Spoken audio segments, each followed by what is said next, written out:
राजस्थान में शिक्षा मंत्री मदन दिलावर द्वारा दिए गए बयान के बाद जो युवा है वह सड़कों पर उतर गए हैं। जिस तरह से मदन दिलावर का जो बयान था आदिवासियों को लेकर, उसके बाद जो राजकुमार होते हैं उनका बयान था डीएनए टेस्ट आदिवासी करवाकर जो शिक्षा मंत्री है उनके घर पर भेजेंगे, जो उनके ब्लड है उनका सैंपल उनके घर पर भेजेंगे।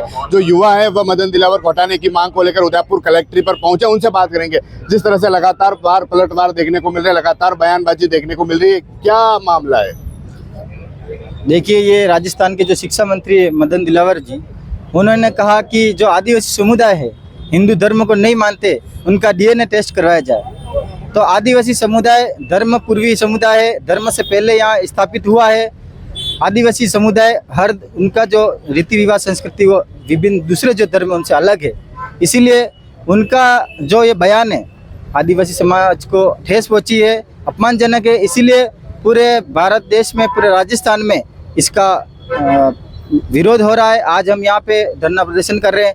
अगर वो शिक्षा मंत्री पद से इस्तीफा नहीं देते या सरकार उनको पद से नहीं हटाती, माफ़ी नहीं मांगते, तो हम पूरे देश में बहुत बड़ा आंदोलन करेंगे। वो कह रहे हैं बरगलाया जा रहा है उनका जो उन्होंने कहा था कि एक दिन पहले उदयपुर में कि सभी आदिवासी हिंदू है।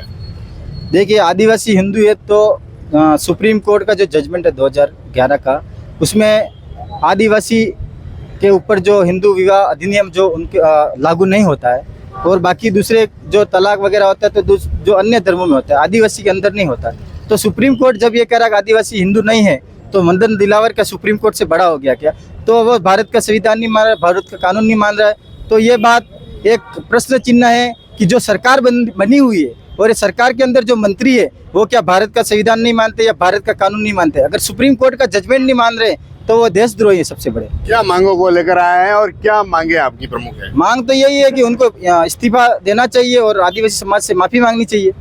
आप बताएं। जिस तरह से उनके जो बयान देखने को मिल रहे हैं, राजकुमार रोत का बयान था कि जो आदिवासी हैं वो ब्लड टेस्ट कराकर मुख्यमंत्री और जो मदन दिलावर है उनके घर पर भेजेंगे। बिल्कुल, आज हम भील प्रदेश मुक्ति मोर्चा के बैनर तले हम ज्ञापन जो देने चाह रहे हैं, उसमें हम यही कहना चाहते हैं कि राजस्थान सरकार के जो शिक्षा मंत्री मदन दिलावर जी जो है वो डीएनए के लिए, आदिवासियों के डीएनए के लिए इस तरह की टीका टिप्पणी कर रहे हैं, तो क्या वो सही है? और इस तरह की टीका टिप्पणी उनको नहीं करनी चाहिए। एक शिक्षा मंत्री होने के नाते राज्य की शिक्षा पे ध्यान देना चाहिए, उनको शिक्षा किस स्तर की चल रही है वो ध्यान देना चाहिए, या फिर धर्म या फिर इस तरह के आदिवासियों को धर्म की आहत करने वाली टीका टिप्पणी करनी चाहिए। ऐसा नहीं करना चाहिए उनको, यही हम कहना चाहते हैं। और दूसरा, अगर उनको ऐसा लगता है तो हम बिल्कुल डीएनए के लिए हमारा ब्लड सैंपल भेजेंगे, घर घर से भेजेंगे, हर व्यक्ति भेजेगा। आदिवासी, पूरे भारत का आदिवासी आज उनके घर पे डीएनए टेस्ट के लिए अपना सैंपल भेजेगा। लगता नहीं है बयानबाजी शुरू हो चुकी है कहीं के, फिर से यह भी कहीं की राजनीति का रूप लेने वाला है? बिल्कुल नहीं, कोई राजनीति रूप नहीं है। ये टिप्पणी बिल्कुल गलत है, ऐसा नहीं होना चाहिए था। लेकिन ये जो टिप्पणी इन्होंने जो दी है आदिवासी समुदाय को डीएनए टेस्ट की, ये एक बात ये कहना चाहते हैं इस माध्यम से कि डीएनए हम तो टेस्ट करा लेंगे, लेकिन आने वाले समय में वो डीएनए भी टेस्ट कराएंगे कि उनके बाप दादा कहाँ से निकलेंगे। चाहे हमारे बाप का तो हम पता बता देंगे, लेकिन उनके बाप का कहाँ से पता लाएंगे वो? तो यही है, तो बहुत गलत इन्होंने, शर्मनाक है। जो राजस्थान सरकार के शिक्षा मंत्री जो है, शिक्षा की बात करनी चाहिए, शिक्षा की व्यवस्था को सुधारा है। शिक्षा की आज राजस्थान, पूरे राजस्थान में शिक्षा की व्यवस्था बिगड़ी है, वो नहीं, और धर्म की राजनीति कर रहे हैं, धर्म की टीका टिप्पणी कर रहे हैं। कि इस देश के स्वतंत्रता में ये स्वतंत्रता है कि धर्म को कोई भी, किसी भी जात के धर्म को मानता है। हम किसी धर्म के खिलाफ जो ये बयानबाजी की है वो सरासर गलत है। आप बताएं, क्या लगता है, क्या मांगे क्या है आपकी प्रमुख, क्या करना चाहिए, किस तरह की मांगों को लेकर आए? सबसे पहले तो आपको और आपके चैनल को धन्यवाद। हमारे सबसे मेन चीज़ यही है कि हमारे साथ ऐसी बात नहीं करनी चाहिए, अब शब्द नहीं बोलने चाहिए थे, क्योंकि हमारा धर्मपूर्ण भी जो आदिवासी परिवार है वो किसी से न तो कुछ है लेन देन है, कुछ नहीं, तो इनको हिंदुत्व की बात नहीं करनी चाहिए थी। अगर आदिवासी वास्तविक हिंदू होता तो मणिपुर में आज कितने सारे दंगे हुए, उसको रोक सकता था। जबकि डबल इंजन की सरकार तो अभी बनी है, लेकिन केंद्र में सरकार की इनकी तो, हाँ, इनकी सरकार बनी तो ये कहाँ गए थे उस टाइम? अभी इनको हिंदू, आदिवासी हिंदू नजर आ रहा है, तो उस टाइम नहीं थे क्या? ये इनकी सरकार नहीं थे क्या? हाँ, अभी डीएनए टेस्ट की बात आ रही है, इन्होंने क्या डीएनए टेस्ट करने की जरूरत तो है ही नहीं, क्योंकि जब कोर्ट ने ये बोल दिया है कि आप किसी धर्म में नहीं हो, हाँ, इनको शिक्षा मंत्री बनने के बाद इनको ये शिक्षा के बारे में ध्यान देना चाहिए, शिक्षा के बारे में ध्यान देना चाहिए। उनको ये धर्मपूर्ण की बात करके उनको मतलब ही है ही नहीं। मांगे क्या है आपकी, क्या मांगे लेकर आए हैं, क्या चाहते हैं आप? हमको इनकी या तो माफी मांगे ससम्मान आदिवासी परिवार से, या फिर अपने पद से इस्तीफा दे। आप बताएं। धन्यवाद सबसे पहले आपके चैनल को। पहली बात तो ये है कि एक राजस्थान सरकार का जो शिक्षा मंत्री है, शिक्षा मंत्री का कर्तव्य होता है सिर्फ शिक्षा के क्षेत्र में क्या काम करवाना है, शिक्षा से रिलेटेड कहाँ समस्या आ रही है, समस्याओं को लेकर के छात्रों की जहाँ पर जैसे स्कॉलरशिप वाला मामला होता है, स्कॉलरशिप में छात्रों की स्कॉलरशिप रुकने की क्या वजह है, क्या वजह नहीं है, उस क्षेत्र में ध्यान देना चाहिए एक शिक्षा मंत्री को। धर्म से रिलेटेड जो बात है ये होना चाहिए, जो भी पार्टी बनती है ये मुख्यमंत्री को ध्यान में होना चाहिए कि उसके लिए जो बात करता है वो हो सकता है एक प्रचार मंत्री होना चाहिए अलग से।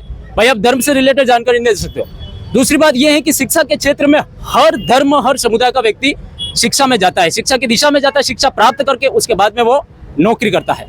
तो शिक्षा मंत्री का सरासर गलत है बयान। भाई एक तरफा वो विवादित बयान धर्म को टारगेट करके नहीं बोल सकता, और धर्म को टारगेट करने बोलने का मेन मकसद उनका यह है कि भाई डूंगरपुर बांसवाड़ा जो विधानसभा लोकसभा की जो सीट थी वहां से मालवा का रगड़ा निकल गया। वो सरासर बात सबको पता था कि वहां की सीट सरासर हारना तय है। तो हारने के बावजूद भी बीजेपी ने वहां पे अपना कैंडिडेट उतारा, तो वो हार का करारा जवाब उसको मिला। उसके बाद में क्या आप बौखलापन में आ गए, क्या मर्जी आए वैसे बयान कर रहे हो धर्म से रिलेटेड? ये गलत है उनका सरासर। हम बिल्कुल, उन्होंने बोला डीएनए टेस्ट कराना चाहिए, हम डीएनए टेस्ट कराने के लिए तैयार है। अगर उनके पास अभी तैयार है, हम डीएनए टेस्ट कराने के लिए तैयार है।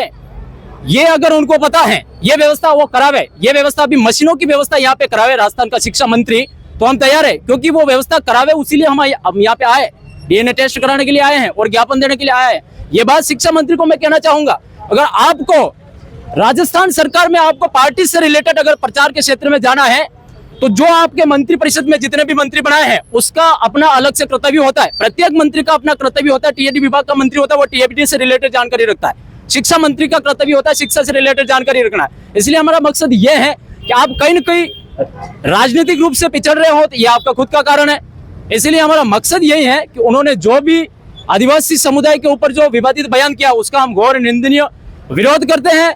उसके लिए हम सब चाहते हैं, उनका विरोध इसलिए कर रहे हैं कि या तो फिर सीएम उससे इस्तीफा मांगे या फिर वो अपने पद से तत्काल हट जावे। ऐसे शिक्षा मंत्री को राजस्थान में जरूरत नहीं है जो धर्म से रिलेटेड इस तरह की विवादित बयान करे। आज हिंदू धर्म से रिलेटेड कर रहा है, हो सकता है कल मुस्लिम समुदाय, अदर बहुत सारे धर्म है। ये बिल्कुल गलत है। ऐसे शिक्षा मंत्री का हम बर्खास्त करते हैं। धन्यवाद। देखिए जो युवा है यहाँ पर पहुंचे हैं, इनका कहना है कि जो शिक्षा मंत्री या तो माफी मांगे या फिर इस्तीफा दे। उदयपुर कलेक्ट्री के बाहर ये जो युवा है वो प्रदर्शन के लिए पहुंचे, कलेक्टर को ज्ञापन देने पहुंचे मुख्यमंत्री के नाम, और जो अपनी मांगे प्रमुख पहुंचे। जिस तरह से राजस्थान में लगातार जो आदिवासी समाज के युवा है प्रदर्शन कर रहे हैं, सड़कों पर उतर चुके हैं। TV9 के लिए राजेश डांगी।